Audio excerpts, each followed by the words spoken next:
It's the task force. The task force 5. It's the task force. The task force 5. Hello, everybody, and welcome to this new series, the Task Force 5, but it contains just me, Dr. Kendo, and my beautiful co-host, Steph. Thank you. Awkward. No, I did not know. Okay. Yeah, hello, hi. How is everyone doing? We are known collectively, when you address us two, as the leaders. Woo! And for a while now, Steph, haven't I been, well, you and I both have gone to each other just in private, like on Facebook or whatever, and we've asked, what does the other think on a certain trending topic? All right? the time. Yes, so we do this quite often and thought to ourselves, why not have a Leaders on the Trends show where we do address these, but more publicly to you in a video forum? So with that, Steph, are you ready? I am super ready. Let's go. I like the excitement because we will go with like 5 or 6 topics right here and spout them off and give our opinions. Here we go, let's do it! Woo! Alright, so there was some news about the solar system. Basically, a new planet named Proxima b has been found orbiting the closest star to our sun and may be able to support life. This planet is just about 30% more massive than Earth and orbits in the habitable zone of Proxima Centauri, which is just 4.25 light years away. So, Ooh. do you have any thoughts or feelings? What does this evoke in you, Steph? Go!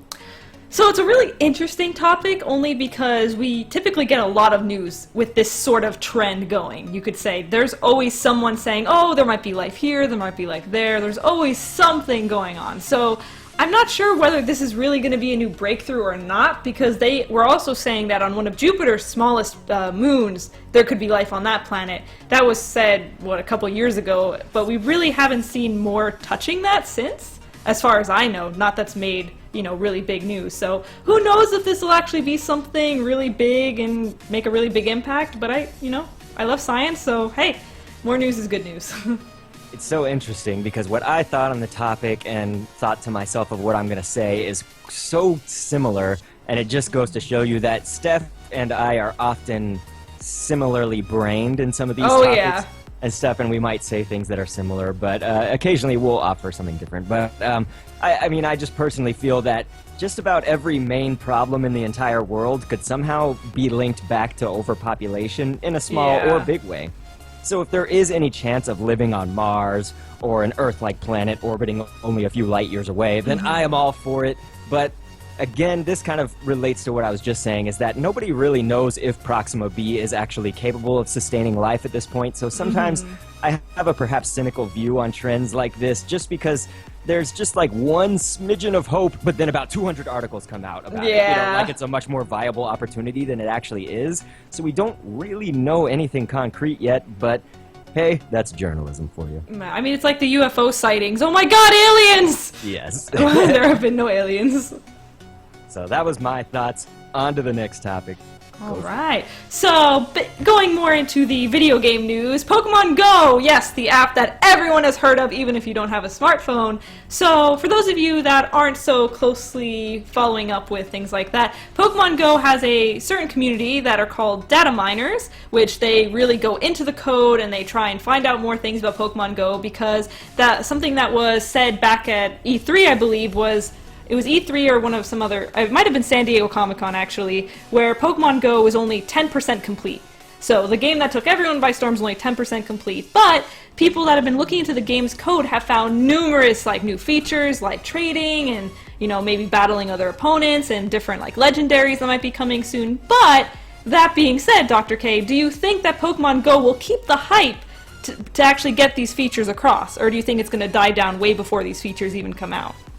I think that's a very interesting question. I think that there are a lot of issues at hand that could be spoken upon, and I'll try to stick to kind of 2 main ones that I'm thinking about, which is, one, if you believe media and you believe this sort of what's been reported about Pokemon Go, then you would actually find that usership is falling. Usership is not, Pokemon Go is not as hype. The same could be said, though, about a lot of consoles, a lot of something, things generally launch very big and then whittle down. So it just means that maybe they aren't retaining as many users and things like that. And if you imagine the success of Pokemon Go as, this is the other point that I was going to bring up, Nintendo often, and you know, however much Nintendo has to do with this, I guess, it's more that it's their IP. Nintendo has constantly been trying to play this game of, we're going to court the gamers, and we're also going to bring in the masses that maybe don't play games very often. And certainly Pokemon Go, you could make an argument that they did that. But with that kind of fleeting population, that means that there will be people that don't see it through, you know, the whole way. They won't keep playing it, you know, for a really, really long time. But all that you said is very interesting, and also comes in the wake of, you know, news about a buddy system, you know, for Pokemon Go. So it does seem like, you know, if they do add more things, they could keep usership up in a time where it is falling.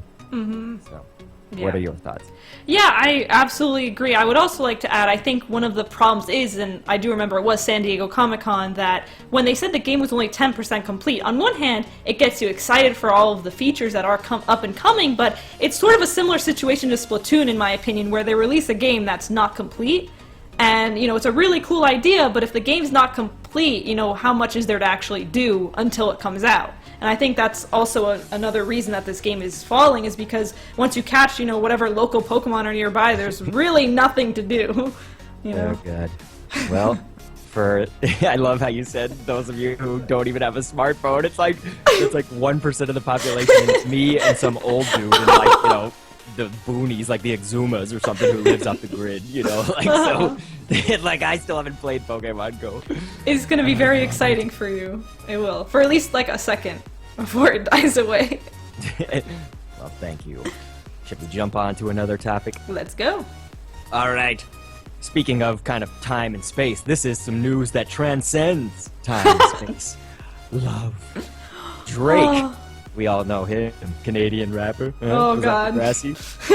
Drake professed his love for Rihanna at the MTV Video Music Awards, but some social media points out that Rihanna kind of curved away maybe from the kiss. You know, his attempt at kissing her lips might have failed, blah, blah, blah. But I want to get your opinion, but then we'll kind of talk about what has developed since then. Well, I'm going to be honest that unless it was for you bringing this up, I would have no idea what's going on. Yes. Because, you know what, I'm sorry, Rihanna, and I'm sorry, Drake. You guys are cool people, but I don't really necessarily care about what's going on in your life. Nice. But I will say, watching the video, she does this eye roll when he, like, confesses his love. And I just thought that was the funniest thing, because the camera caught her at that perfect moment. And, alright, I'll take it seriously. Like, if this is a serious love confession, I feel like it might have been, you know, not good on Drake's part to do it at such a public event, because it's almost like you're pressuring her to, no matter what, you know, accept, like, his love at that moment, only to later let him down, you know, personally and privately. So, if that was the case, but on the other hand, there is some form of sweetness to it, you know, wanting to proclaim your love to everyone that's there. But if it was me, I would not like it to be so publicly announced. So, you know, what are your thoughts?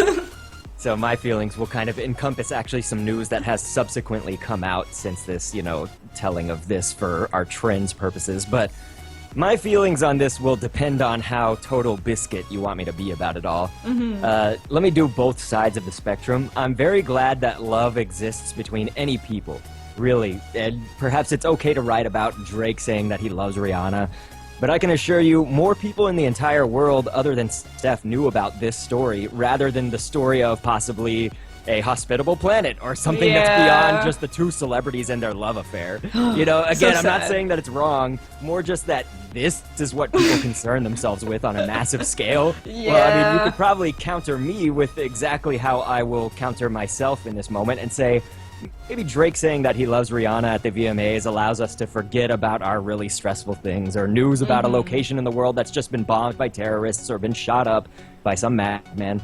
And, you know, for the record, the story of Drake and Rihanna goes on because even though social media did, you know, say all that stuff, like that Rihanna turned away from the kiss in a veiled slap to Drake's face, well, the two celebs have subsequently been seen all over each other, and they do indeed seem to be a couple from what everybody can tell. So, though, you know, she was eye-rolling and maybe curving a kiss, she does apparently share feelings for him. See, that's interesting because, again, I was somebody that doesn't pay attention to any of this. From that one video out of context, it does seem like she does shun him, but, you know, if you have seen things where, you know, they're very together, it could be more of a playful teasing, like, oh, brother. Yeah, you know? I think that's probably, and Rihanna's, you know, she's probably the kind of person that would do that. Yeah, I would so make a GIF out of that eye roll, though. Yeah. Not gonna lie.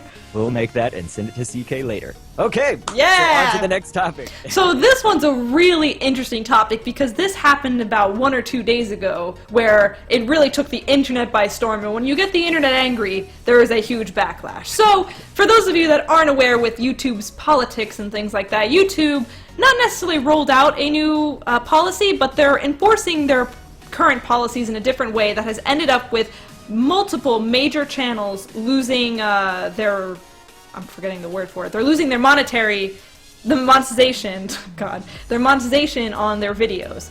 So not only are YouTubers furious with this, but tons and tons of very big YouTubers have come out and talked about this, stating that if they're not going to let their partners know about all these changes, you're having all these people lose so much money, their jobs are on the line, and so many different YouTubers, ranging from people that don't do any vulgar content, from the Vlogbrothers to, you know, Phil DeFranco, made tons and tons of videos about this, and it's really interesting to see, you know, if this is just another YouTube policy change that's gonna mess everything up, or if it's just something that's gonna last a day and then go back. Thoughts? Okay, this is probably the one that I'll give the most attention to because out of all these stories, it's the most prevalent to my life. But there are so many factors at play with even just this one issue. But, you know, that's just this issue. Like, in the past, there have been other issues where the majority of at least big creators haven't agreed with what YouTube says, and I often don't remember an outcome where even YouTube themselves budge from their policy. Creators like myself are kind of what makes them money that they make, although we should consider that YouTube as an entire entity by itself does not make Google as a, you know, company any profit. But clearly there's no argument that YouTube doesn't make, I mean, like, yeah. Basically, it can't be said that YouTube doesn't make a huge impact on the world. But getting down to the matter at hand, I think one of the main issues that I find over and over and over again is something that you've cited, which is not only their lack of communication, but also that there is so little support for it. Like, now, before I'm unfair in any way, let me backtrack and say that my individual Dr.K and Commentaries channel is actually big enough to get one-on-one email support, but I don't think, for example, that it would help me out if I emailed them about something in the copyright or vulgar content space. But, I mean, it's obvious to me that so many YouTube creators have questions about the policy, didn't know the extent of the policies, and probably there are many that are still confused about the policies and what's being done exactly. And that is something that I feel is way more of an issue than anything else at hand here.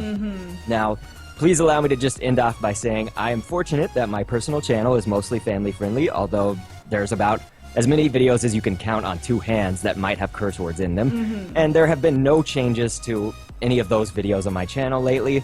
But also consider Task Force 5, where we're reporting from this channel, and we write, you know, pin 15 down in lingo, or have the men of the task force cursing away in some video, or how about the ladies taking each other out in a bloody battle in chivalry. You know, none of these videos have been affected by this demonetization sweep that's going on, but maybe it's just because Task Force 5 is only over 1,000 subscribers in size. Maybe it's not, you know, big enough dice to for YouTube to swing at. Certainly, though, this is what I think is a good takeaway, other than that YouTube doesn't communicate super, like, well all these things with us, is that this is one of those small steps where if you keep taking each of these small steps in this direction, it's eventually going to be, the whole system is, you know, screwed. Like, so it is a small step, in, like, or a step, no matter how small or big it is. It's a step in a probably wrong direction.